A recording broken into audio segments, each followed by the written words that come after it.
Let's get to read on a couple of other issues that have come up here. The reopening, how you go about it, how quickly you go about it, whether it's rolling, whether it's different for one part of the country, even one state versus another state. Dr. Varit Barkama joins us right now. So much I want to talk to you about, Doctor, besides, and more to the point, promising treatments that could be out there.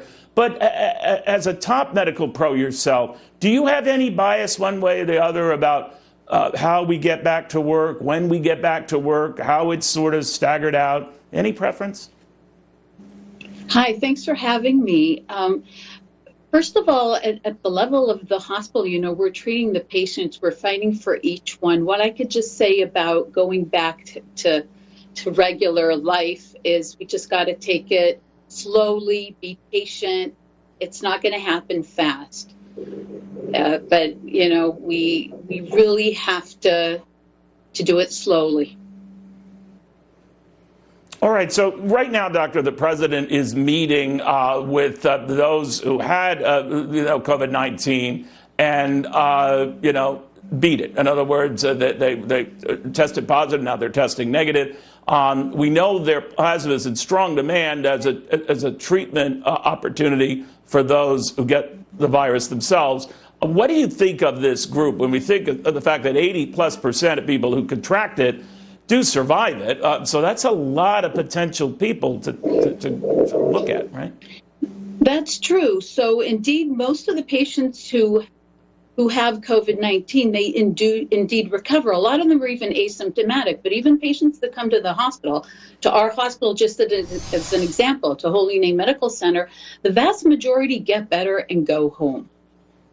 The problem we're facing is with the patients that get intubated, go to the ICU. That is definitely a tougher population to treat.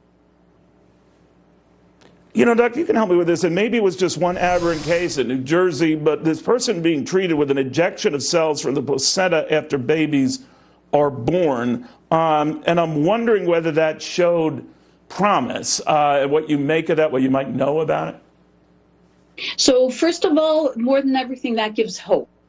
Not just injecting cells, but injecting hope. It's actually here at our medical center on Saturday morning, we injected placenta-derived cells into a 49-year-old patient who's been intubated for 3 weeks.